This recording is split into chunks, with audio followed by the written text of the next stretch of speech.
Welcome to the Radiant Astrology Podcast, where we illuminate the wisdom of the cosmos for spiritual insight and soul-level healing. I'm your host, Christina Caudill. Thank you for joining me.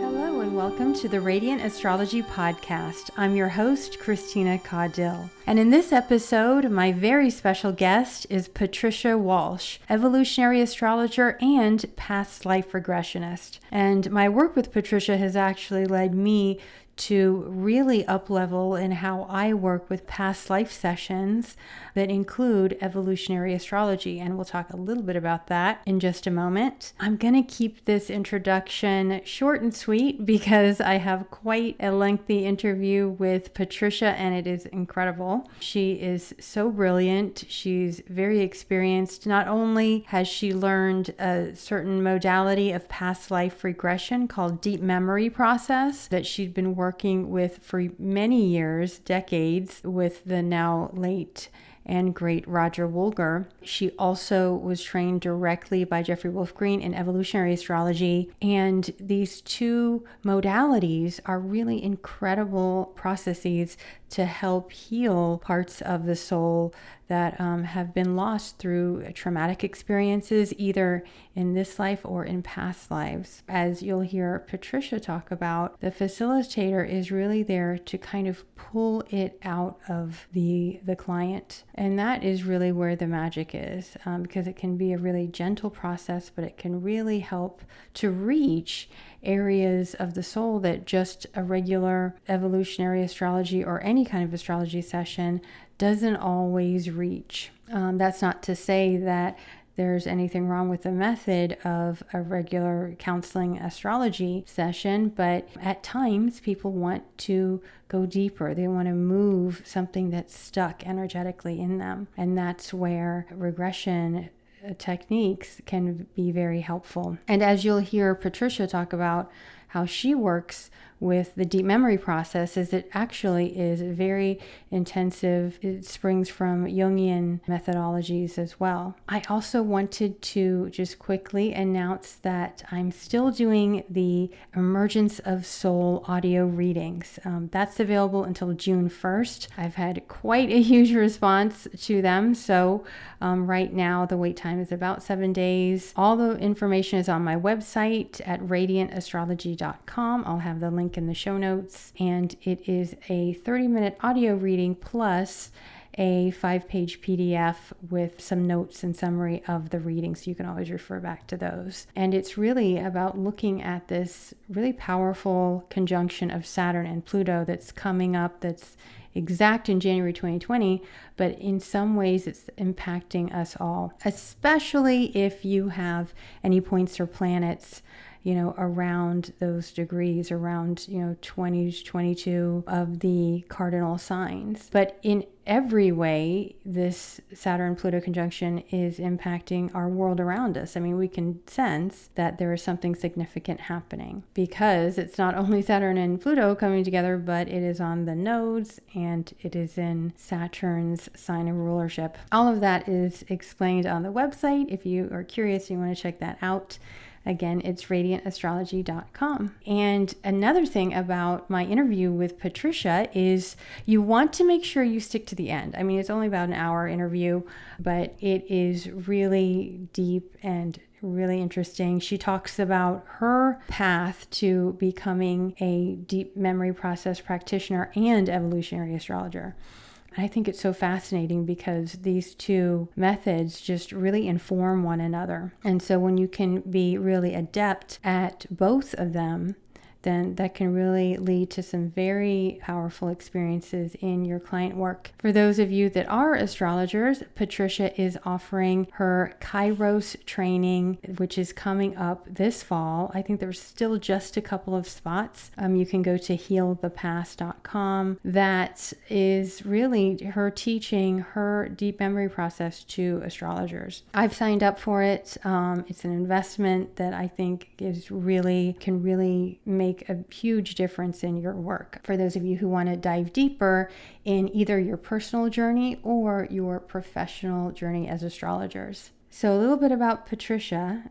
In 1999, she began studying with one of the pioneers of regression therapy, Dr. Roger Wolger. And through her involvement, she helped develop the deep memory process, which she trains thousands of participants all over the world. In 1994, she came across Jeffrey Wolf Green's work in evolutionary astrology and began studying with him. And so in 2003, she merged all of her work with clients and all of her training together in a book called Understanding Karmic Complexes, which was published in 2009.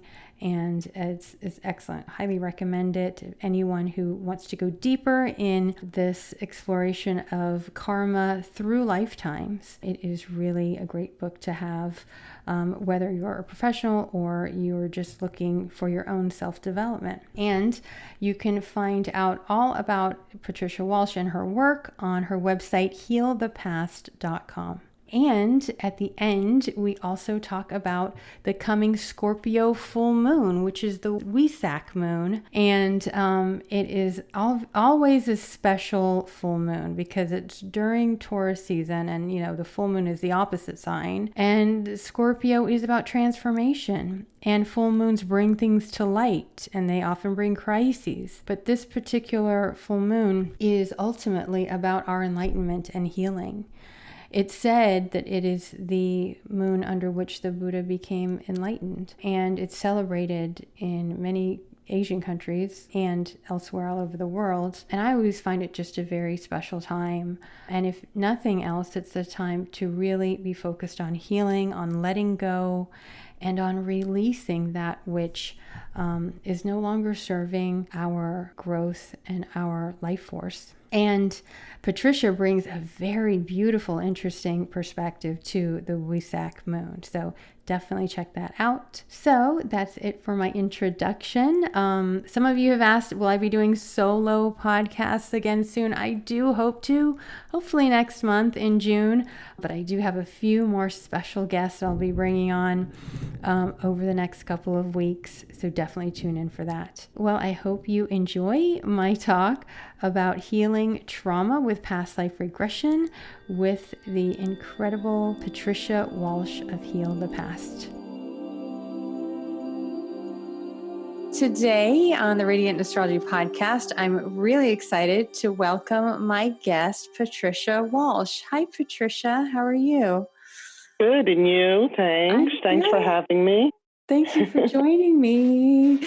Hopefully we can get through this talk without too much Uranian craziness, because we've got Mercury conjunct Uranus, and we were just talking about how it's just been throwing a lot of technology off, which tends to be Uranus's bag.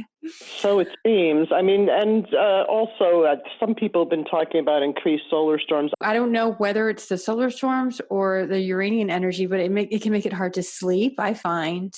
Yeah, well, it's related. Uranus as a function, right? It's related to the kind of neurons firing in the brain and the electrical systems. And yeah, so it can be on overdrive, certainly overstimulated. It would be a good word.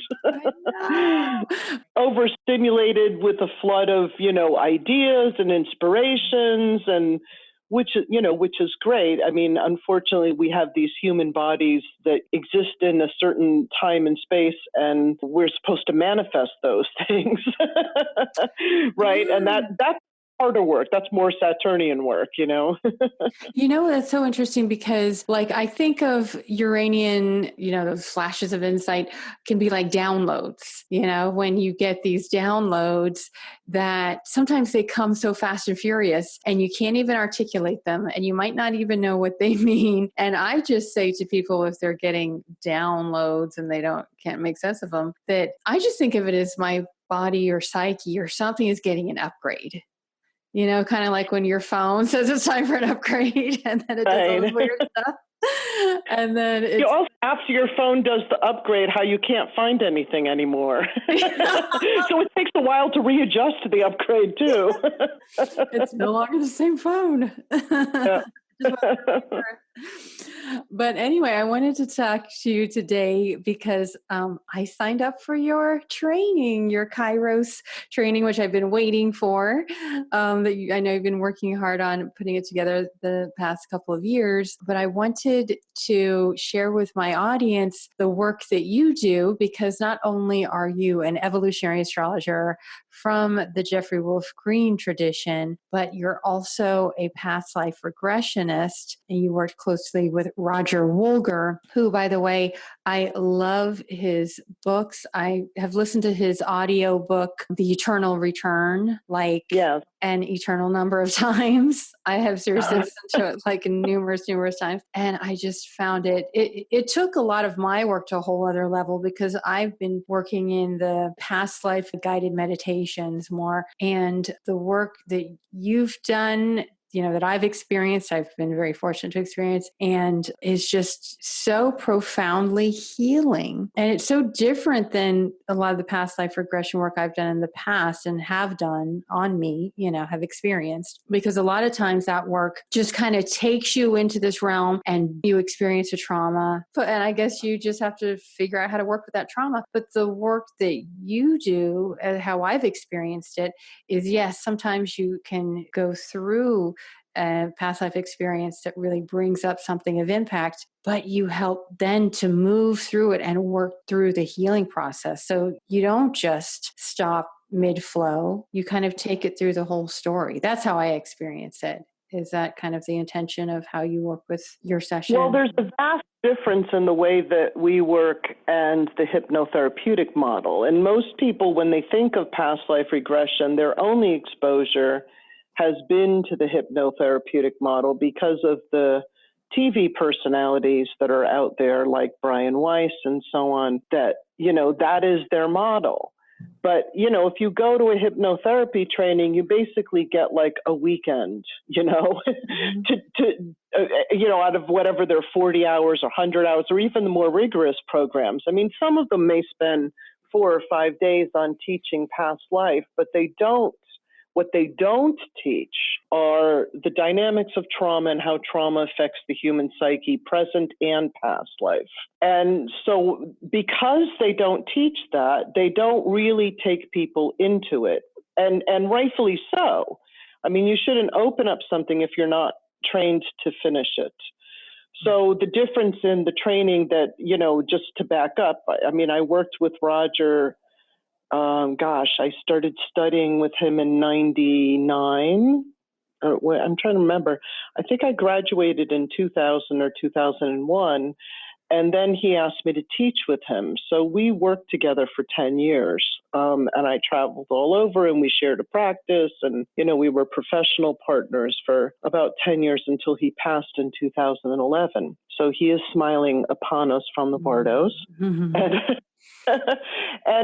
So Roger's background, was Jungian. Yeah. So he approached the human psyche from a much more holistic perspective. We don't use hypnotherapeutic methods at all. It's more of this approach to the human psyche, like Jung did. So this principle of active imagination, which is a natural function of the human psyche, is employed in our method. But he also drew from so many different schools of the best of experiential psychology, like Gestalt and psychodrama, and anything that puts people into the out of their heads and into the experience of something. And so that, and shamanism and spiritism. So all of those things, as well as the kind of, vast Vedantic knowledge, and all of those things are part of, and in our regression training, it's a 2-year program. So it's 4 or 5 day modules. So we don't take the idea of opening up trauma on a somatic, emotional, and mental level lightly. Mm-hmm. And it's a big part of what we teach in the work is how to deal with the dynamics of what shamanism has called for ages, soul fragmentation and soul loss. So essentially the work that we are doing is soul retrieval, but it's past life soul retrieval. And as you were saying, when we go into the story, we fully go into the story as much as possible, body, mind, emotions, all of it for a vivid kind of re-experiencing of the past life. And there's therapeutic, what's the word I want to say? There's therapeutic validity to that. As it relates to how to heal the fragmented soul or how to heal the fragmented psyche. But we don't stop there. Like, I've had lots of clients come to me that have gone to hypnotherapeutic, style of regression, which is a much more mental level. And then if they hit a trauma in the story, many times they'll tell the person to watch it from above. And again, kudos to them. Because if you're not going to teach somebody how to deal with what they open up, you shouldn't open it up. But from our perspective, what they're doing is they're colluding with the dissociation and fragmentation that happened in that moment of trauma. So, let's say you're a woman with a child running in the field and the soldiers are coming, right? And you're, the trauma of that moment of the panic and the adrenaline and the trying to pull your small child along and get away and get to safety, is all, and maybe she gets killed there or the child gets killed or something happens and it's a hugely traumatic moment, is all imprinted in the psyche. And so when we have those moments like that, current life and past life, part of the soul or psyche may dissociate, right? It just body, right? Because it's too much, right? We were talking about Uranus, right? Uranus is also correlated with trauma and the principle of the psyche to fragment. It's the principle of fragmentation. Dissociation is the following sign, which is Pisces, Neptune. So fragmentation leads to dissociation and soul loss. So, back to the woman in the field. So let's say she was running with her small child, trying to get away, and the child got shot. And there she is, and she falls to the ground in horrible grief and sadness, and a part of her psyche fragments in that moment. And let's say a part of it just goes away and never comes back. And we know this as a principle, psychology actually calls it fragmentation. So it's an actual principle, it's not new age frou-frou, right? Woo-woo. So, in our work, the vivid reenactment is part of the realignment of the subtle bodies that have fragmented in that moment. And then, but we don't stop there, right? As you said, we go through the death experience, however that happens, either in that moment or later in life. And then we do 50% of the session is running the story and opening up the trauma. And then the other 50% happens in the afterlife, which is what we borrow from the Tibetan tradition, where they talk about these various bardos in the afterlife. And this is also very sound psychotherapeutic principles, because even today in trauma theory, what they teach is this kind of activation and resourcing. If you activate the trauma, then you resource it. That's Peter Levine's work. We do that in our work by kind of doing this, open the trauma and then resource the trauma. That's a more kind of psychological look. On the spiritual level, what we're actually doing is soul retrieval. We're actually realigning the fragmented soul from that particular past life. And then we put that character to sleep, not to sleep, to rest, right? That past life character that was still, because when your soul fragments in a past life, part of you will stay earthbound. So, part of you is an earthbound spirit floating around somewhere, some field, mourning over your child, or hanging in a village square, or stuck in a prison somewhere, or floating at the bottom of the ocean, after drowning or something. Part of the soul will stay there. And that's why you still feel the effect of it today. I mean, the point of doing this is to get rid of the affect that you're feeling that you don't understand, that doesn't make sense. Like, person who drowned in a past life, fear of water, this life, but they don't really have a reason to fear it. Woman in the field with a child may be terrified of letting her children out of her sight in her current lifetime, like have a severe panic about it. that they might call it whatever, separation anxiety or whatever they call it. It can manifest in a lot of different ways. These kinds of things get triggered in us. Public speaking is a big one for people, triggers people, consistently into. Oh, have you seen can you recall any past life sort of scenarios that end up manifesting as fear of public speaking? Mine is one of those. I would never be doing what I do without past life regression, because I was completely silent on all of these subjects. Even though I was deeply kind of mystical since I was a kid, I would never talk about it. And only to people I knew were completely like-minded, but I was never, I kind of hide it. And I had all these mystical experiences I would never tell anybody about. And, I was kind of shy about all of it and kind of slightly shamed about all of it for known reason, right? Until, I went into a regression where, I was part of an esoteric order and I was tortured to death and they cut my tongue out. Oh. So, yeah, that kind of left an impact on me that was like, well, maybe next life I won't speak out so much, And immediately after that regression, which was extremely intense because I did go right into the trauma of it, immediately after that session, I sat up. I remember sitting up. It was when I was in my training back in 99 or 2000. And I remember sitting up and looking around the room going, oh my God, what have I been afraid of all my life? And, there I was already in my 40s, right?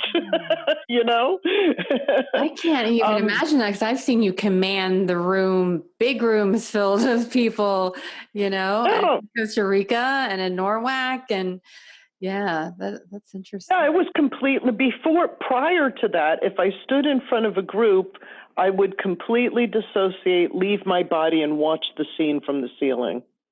That's how terrified I was.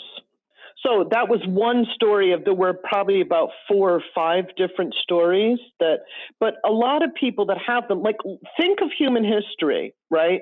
Before they had television, what did they used to do in villages? Right? There was always somebody they used for entertainment. Either they burned them, they hung them, they outcast them, they shamed them. Public humiliation was like a favorite human pastime. Wow. Right? It's like watching Game of Thrones or The Walking Dead or something, as they would have. But life average medieval village isn't so much fun. Or think of the Colosseum, or think of, really this is normal, even in small towns you see it, the Scarlet Letter, she's a whore, right? And, right. And people get branded and outcast, and it's all about public shaming and humiliation. So anybody who's experienced that on any level, current life or past life, is going to carry a scar from that, right? And usually it's, I don't want people to see me, or it's not safe. I mean, how many heretics got killed? How many witches got burned? Anybody who was different? I always say, being different didn't always work out so well in past lives. Right. Today you can fly your freak flag a little easier. Maybe it's not so easy in your small Midwestern town, for sure. We still hear stories of it. Horrible things, right? Gay, where they attack gay people and kill them, and horrific stuff still goes on. This is in the U.S.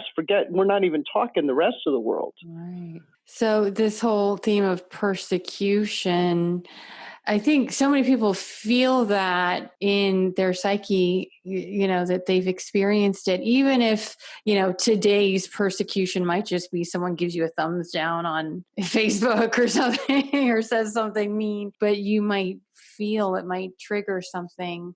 Well, that's the point. Why do you think, oh my God, look at the suicide rate of high school students. Yeah. Oh. Right? Mm-hmm. Because again, shaming and outcast and putting people on the periphery for some reason seems to be part of the way, we do social systems. I haven't figured out why, but okay, it's there. It's probably a repetitive behavior, that's just, I don't think it's a natural behavior, but it's a repetitive behavior. And so, yeah, if you were persecuted in a past life, the trauma that happens if your friends, give you thumbs down or don't invite you to a party or shame you or out you, which is what's happening a lot to high school kids, right there, because they're sharing information so freely and then somebody outs them with something. Those kinds of things can trigger even deeper memories. So, being outcast by your friends in school can trigger being outcast from an unconscious memory. Being outcast from a village or something where it was life or death and you fell into, maybe you died or you were depressed or they stoned you to death or something. Mm-hmm. So this is what, in our work, we say we get triggered. You get triggered in your current life, but there's deeper affect that's there. That's why we call our work deep memory process, because there oftentimes are deeper memories behind the triggers, the things that we get triggered with. And that's how we actually get into the past lives, or we use those triggers and then we follow it back to the exact past life where that particular affect started. So, yeah. And what I love about the work is, not only is, there's a lot of Jungian based therapeutic model, but also but then you went and studied very deeply also with Jeffrey Wolf Green. So did you start with Roger Wilker's work and then It happened literally simultaneously. I mean, that was so weird. Well, I shouldn't say that. I was living in Germany actually, and I had, I guess, got Jeffrey's book when it came out in the 80s. When was that? 80s, 90s? I don't remember. And I was already reading Pluto, The Evolutionary Journey of the Soul, but I was living in Germany. So I was kind of in this weird little bubble over there, like just feeling cut off. Speaking of outcast, I have an Aquarian South Node, so I'm used to it. Aquarius South Node in the 11th house, the double signature. So, and I'm Pluto Uranus conjunction, trauma of being out. So anyway, being out of my homeland and my language and all of that triggered a whole bunch of stuff for me over there. So I was in this kind of little trauma bubble over there. But, so I really treasured Jeffrey's book and I would start applying it, with people I was working with over there. I wasn't doing regression. But when I came back to the U.S. in like 99, 2000, is literally when I was like, oh my God, this Jeffrey guy's alive. Like I could study with him. And then I just by chance met Roger at Omega, or he was doing a weekend workshop. I think it was in 98 or something. And he was doing a weekend workshop as an introduction to the 2-year training. So it kind of happened simultaneously. So I started studying with Jeffrey personally, and then I was fortunate to be in the last class or the last training that he gave live, which was out in Arizona. Now, correct me if I'm wrong, because when I read Jeffrey Wolf Green's work, a lot of it seems to have some Jungian themes. I mean, obviously the individuation part. I mean, it had to just be blowing your mind to be doing Roger Wilker's method, and then also the Pluto work, with Jeffrey Wolf Green, evolutionary astrology, and to see these correlations. I mean, well, I always say it was like chocolate met peanut butter and it made a Reese's cup. You know what I mean? It's like, there used to be an old commercial. I don't even remember it. It used to be some old commercial. Yeah. Right. Where chocolate peanut butter and they fell in love and they became a Reese's cup. That was kind of like because these two brilliant men, pioneers both in their fields, were doing this really extraordinary work on trauma and the soul and all of that. And so complementary. It was just like amazing. So then I was doing regressions with people and I'd have their chart, write all their past lives on the back of their chart that I had worked with, and then look at the chart and do the correlations to go, damn, this Jeffrey guy is right on. I mean, that's what was fascinating to me. And I collected thousands of case studies, not just my own, but ones that students did and other people in the training and then other people they worked with. I literally had boxes of thousands of these. And I was only doing it for my own learning. Like, I just was fascinated because, several of the principles of evolutionary astrology are a departure from kind of just looking at the south node to the north node, right? I mean, Jeffrey's understanding of when planets, modify the nodes, or when something squares the nodes, how it changes the interpretation. He was right on. Yeah. Because I saw it, somebody with a square to Scorpio Taurus nodes, in the evolutionary astrology paradigm, that squaring planet becomes part of the past life experience, as well as the north node and south node both act as south nodes experiences, meaning they both will show up in past life experiences. And it doesn't change that you're still moving from the south node to the north node. It just changes the way you have to do it. And it was so clear. So when I would work with somebody who had, say, a Scorpio, Taurus, South Node, North Node, with no squares, they were very clearly working. All their stories were very Scorpio, Scorpio, Scorpio, moving towards Taurus. But if I worked with somebody with a square to the nodes, let's say Saturn square the nodes or something, the stories that they would pull up would be both Taurus-like, both Scorpio, Scorpio-like and Saturn-like. So I was like, wow, and this was, to me, it was also very fascinating because it wasn't something, it was kind of like as empirical evidence that you can get when you're dealing with such esoteric subjects like astrology and past lives, I mean, this wasn't my conjecture. This was coming out of thousands of different people's psyches. And so did it help clarify sort of what direction to help take the healing process, like seeing the path of the nodes and things? I mean, the thing that I didn't know what I was doing, because I did that for years. Like I said, I had boxes of these, and I was just doing it for my own study and fascination. And then what I didn't realize I was doing was collecting enough material for a book, which is then what happened, right? Which is why I wrote Karmic Complexes, because then all of a sudden I'm like, whoa, this is material for a book. You're seeing the patterns there. It was evidential, right? It was phenomenological research, right? I had like all of this, so I was able to then go, you know what, if you've got an Aries South Node, these are the kinds of correlations that are going to come up, These are the kinds of experiences. So, but yeah, I mean, it absolutely increased my ability to, not only work with clients astrologically, but also in regression. Because, you can look at the chart and go, oh, I know where they're going or where they should be going. Close enough. And it's funny, you're talking about my signatures because I have South Node in Taurus, North Node in Scorpio, squared by Saturn in Leo. No, really? Yeah. So it's like they all. I'm telling you, I do that. People say that all the time when I'm talking with them, and I just pull examples of thin air, and they're like, "Wait a minute, that's my chart." I'm like, "Oh." Okay. What I find beautiful about the work you do is because you have this complete system with Roger Wolger's work and EA Astrology, and it just works so beautifully because they inform each other. Exactly.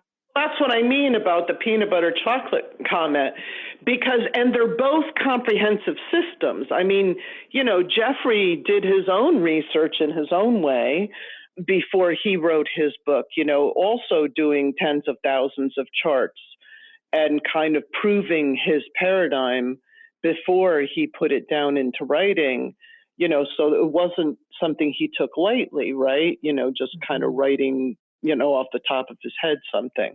So there was a lot of thought and depth and research that went into that too. So if somebody's just practicing evolutionary astrology, they're going to be able to speak to that part of the person. But, bringing those things to completion, certain traumas are going to require an experiential approach, right? That the counseling model of astrology just will never touch. Won't reach, yeah. Yeah, it won't reach. It can't put the soul back together that way, not just through the kind of talk only, even when you touch on something that deep. So just knowing about the trauma, it gives a map and it gives a model. I'm trying to qualify the statement without being absolutist, because I know I've seen it and I've done it and I've experienced it myself. Some past lives are not, some past lives are not, I'm not going to say as critical to the soul, they are, but they're not core. Like when you have a core trauma, it's a core issue. That requires a therapeutic approach, right, to heal. But then there are some other lifetimes that are connected to the core, but they aren't, that core story, that just doing, or I'm not saying just doing, but doing the kind of counseling and speaking to that part and giving the recommendations for how to evolve beyond it, they can be healed that way. I mean, people do it every day. Mm-hmm. We're all healing our karma every day as much as we can, consciously or unconsciously, I definitely felt that, because I've had a couple sessions with you in Costa Rica. It was a group session, and that hit me like a Mack truck. I wasn't expecting that in a group session either. I thought, how deep can it go? And then we did a one-on-one, which also was I got very clear storylines and visions and just even the impact of the psychic experience. You set it up in a way where, you look at the chart first and you look at certain signatures. I think it was like Saturn and Pluto and, what might be areas, what might be themes that come up that keep the person stuck, but without really going into too much of a story in the mind, just kind of getting like a feel of what are some of these themes that keep you stuck. And then when we go into the regression, what I appreciate is, you don't give a story to me. Everything comes from my psyche, from my active imagination. And you just have to guide that. Yeah, mine not to interject into what your psyche is revealing. It's to pull it out of you. I always say the job of the regression, when I teach, the work, the job of the regression therapist involves two major skills. One is pushing and one is pulling. And pulling means holding a space so that the psyche can reveal itself, right? When you have to push somebody through a trauma because of the natural defenses that have formed around that trauma. That's the only place that pushing happens in the work, is when somebody is dissociated and in a defense that is a natural occurrence, right?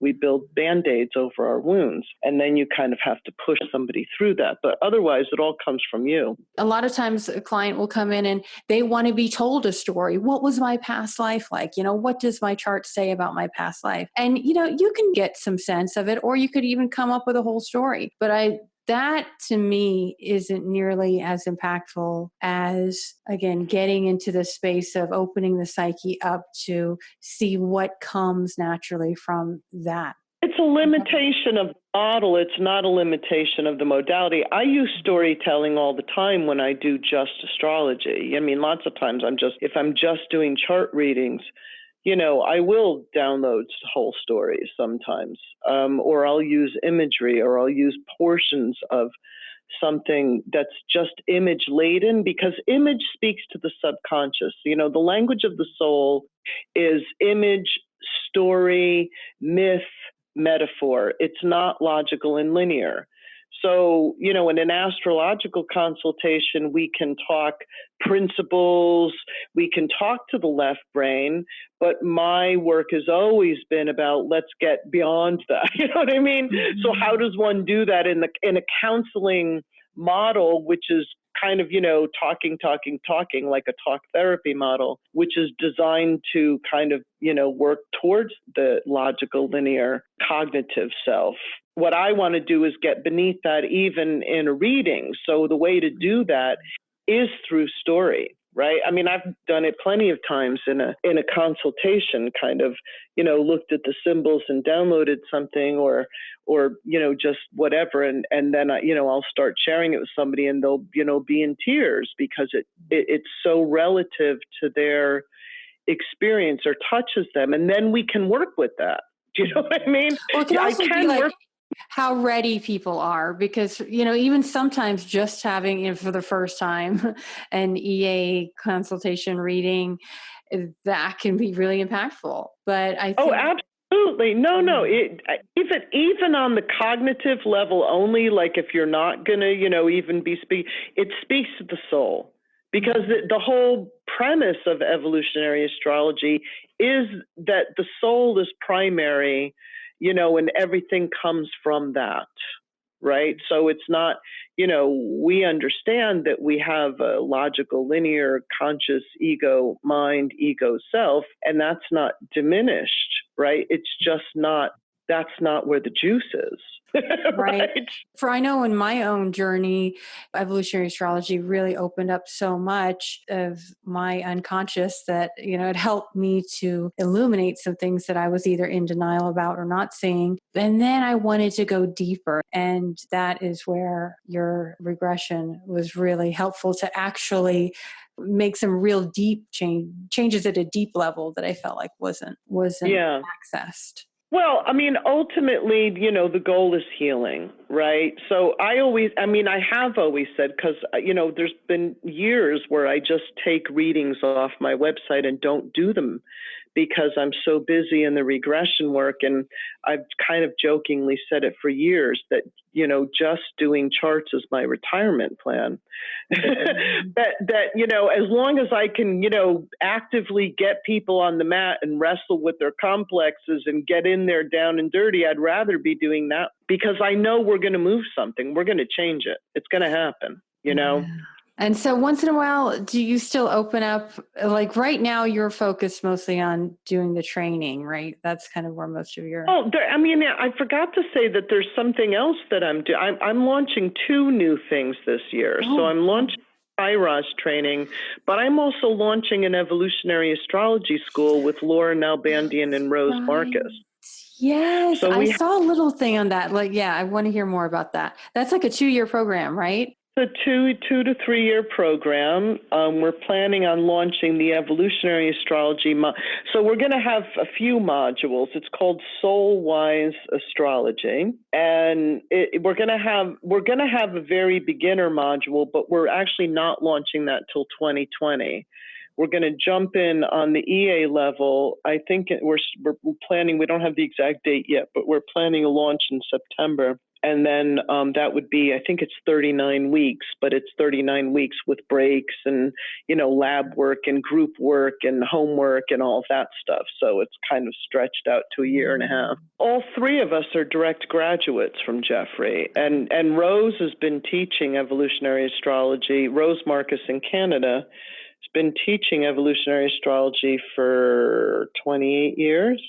Laura Nalbandian, director of NORWAC, has also been teaching evolutionary astrology for about the same time. So we are teaching evolutionary astrology. Yes. And where can people find out about that? The website will be up.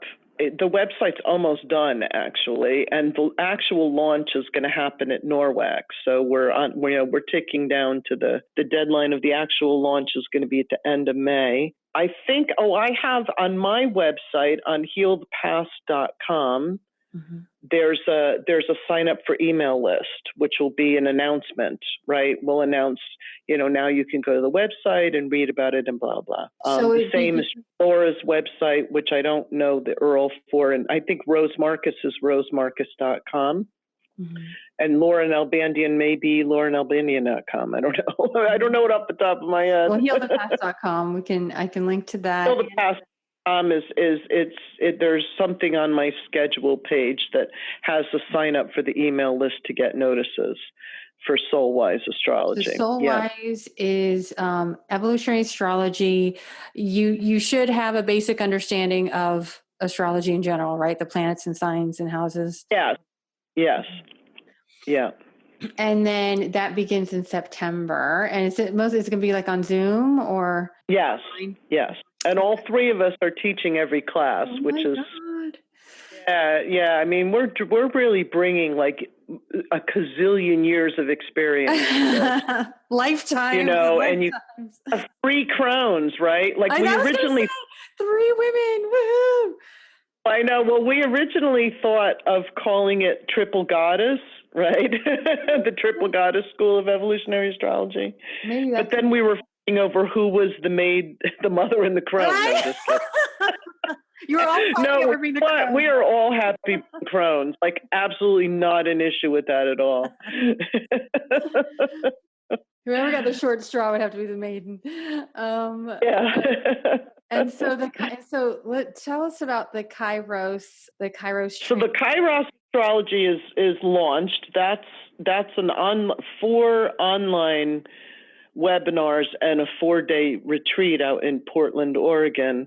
And the reason why I designed it that way is because, I wanted to get all the didactic out of the way so that when we all meet at the retreat, we'll be in full experiential mode. And I don't want to have to take the time to teach technique.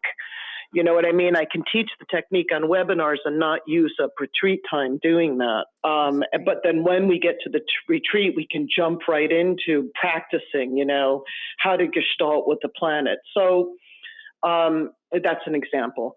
So Kairos comes out of my love of experiential work. And, I've been working in the depths of the human psyche for 20 plus years. And I love again, like I said, the language of the soul, the myth, the metaphor, the story, the imagery, all of these things are modalities of the soul to me. So even when I was doing just, regular chart reading, and even if it's not a past life, I still might use imagery to communicate something, right? Like, a certain planetary configuration, when I look at it, I often can get a symbolic image of it. And maybe we'll use that, or I'll ask the person to come up with an image themselves, evoking the emotion of it. Because that's how you really get it. You know what I mean? And if you approach it on that level, the archetype speaks to you on a deeper level. So anyway, I've been doing that work for years. And at NORWAC and all these other retreats, I've been doing post-conferences, kind of, teaching people how to work with imagery or how to journey into planetary energy or anything experiential, right? How to act out a planet, how to let a planet come through you, or how to do gestalt with planets. So I've been doing that for years. And it wasn't until a couple of years ago that I realized, I've been doing it. I might as well teach other astrologers how to do it. Because I also think that the model, when we were talking before about when I said limitations to the model of astrology, in essence, an astrological consultation is a bit like a talk therapy, and it's not even often therapeutic. You know what I mean? It doesn't often have a therapeutic component to it. So I also think that model is changing, because I think it's not that it has to change, it's that the generations have different requirements, right? And I think it was great for the Pluto Leos, and maybe the Pluto Leos who they wanted, put on the robes and be the wizard and have all the answers, right? When somebody comes to them for a reading. And I think that was people with their predictions. You know what I mean? I think that was a great, and that's what people expect from an astrological consultation. They didn't expect to get pulled into their chart and, open up issues and process through those, or, gain some deeper insight into their psyche back then. Right? Let's go back to the Pluto Leo generation. That's what people expected from it. But that's changing too. What people want from it is different also. And I just find the younger generations are shut up and show me. Do you know what I mean? I want and my niece just said this to me, what did she, we were talking, she's a Pluto Scorp. And this is so true of that generation. She said to me, everybody just wants the experience of something. That's it. They just want the direct experience. And the direct experience is what I'm addressing in Kairos. So the Kairos training is for people who are either somewhat practicing astrologers or are practicing astrologers. And this is a toolkit to add some experiential methods You can add them or not, or it's for your own exploration of yourself, your psyche, how yourself, your psyche, and the cosmos intersect, right? Mm-hmm. And how it speaks through you. But that's what I'm offering. So that is kairosastrology.com, and that's Kairos. Kairos comes from the Greek word, or it is the Greek word, which means the opportune moment, which is something, a longer discussion, but we might simply describe it as that space where synchronicity happens. Oh, that sounds perfect. And yeah, I was I was just remembering that when you and I first met, it was in Costa Rica for the Astrology Rising Conference put on by Kai Pacha. And we were both hosting experientials. You did the group regression and I did the womb healing for the women. And that was on the Scorpio Full Moon. Right, on Waisak, yeah. On the Waisak moon, which for those of you who don't know, every year during Taurus season, the full moon will be a Scorpio full moon. And that is, they say that's the moon that the Buddha was enlightened under. Is that what makes it the Waisak moon? Well, so they celebrate simultaneously. So Buddha is associated with the archetype of Taurus. I mean, not in their words, but in our words, the archetype of Taurus with them. If you think of the bull and you think of bullseye and the stillness of the sitting in the bullseye, right, for enlightenment to happen, this is all part of the Taurus archetype. So Buddha is said to have been born on this date, so they celebrate simultaneously, received his enlightenment. They celebrate simultaneously his birth, death, and enlightenment on this date. But there's esoteric traditions as well. As you know, in every tradition, Christianity and also, has gnosis as its esoteric counterpart. There's esoteric traditions and Theosophy kind of picked up some of the stuff of the esoteric Buddhism. And they were large promoters of the esoteric component of what happens during Waisak. So here it is in short. Apparently, or let's just talk esoteric, okay? Yeah. Let's right out there. We're going way out into the cosmos now. So supposedly the Buddha, after his enlightenment and leaving his body, ascended to a very high plane of reality that they call, somewhere up there in the causal realms. And apparently the Christ or Jesus, after leaving the earth plane, also ascended to a plane, but closer to humanity. And then there's this center where the ascendant masters are, that is very close to humanity. So these 3 points of power exist on, increasingly lighter planes. And during Waisak, so the center where the will of God is known is Shambhala, and that's supposedly the center of all the ascendant masters. So basically, it's the alignment of those 3 centers. So supposedly what happens is somewhere in a valley in the Himalayas, an actual appearance happens where the Buddha appears to the Christ and does a water blessing and sends a blessing to humanity that Christ then distributes through the Shambhala Center to all of humanity. And it happens exactly on the Scorpio moon Taurus season. It happens exactly at that moment, which this year is at 5:40 p.m. on, let me look May at the date. The 18th, Saturday the 18th, at 5:40 p.m. Eastern time. So this alignment of these different planes of reality, let's say the causal, the astral, and the etheric physical, align and receive just this cosmic blast, right?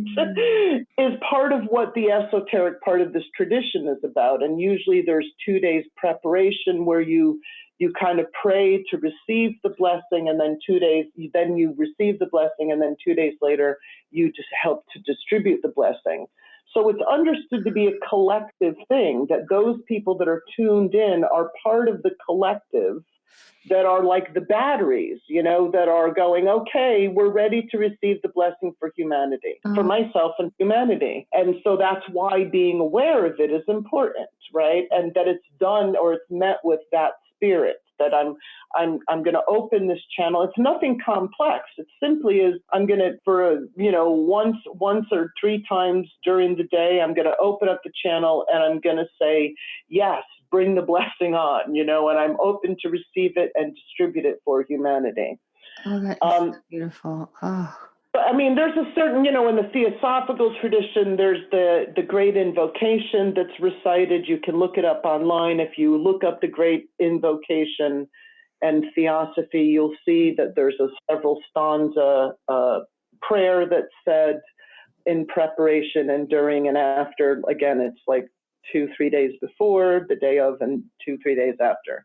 But what I thought was interesting too is I looked at the chart. And I cast a chart for, the East Coast, and the Waysack moon falls in, so it's Scorpio Taurus axis, but it's reversed, right? So the moon is in Scorpio in the 2nd, and the sun is in Taurus in the 8th. But then I thought, let's look at the Sabian symbols for that. And this is so interesting. So this is of the Waysack moon. Do I have a minute to just talk about that? Yeah, I have. It's funny because my Venus is 25 Scorpio, my natal Venus, and it looks like this Scorpio full moon will be 27 Scorpio. Yeah, it's 27. So the Sabian symbols run where you read the 28th degree, right? So the Scorpio for the moon itself, the 28th degree is the king of the fairies is approaching his domain. And that particular symbol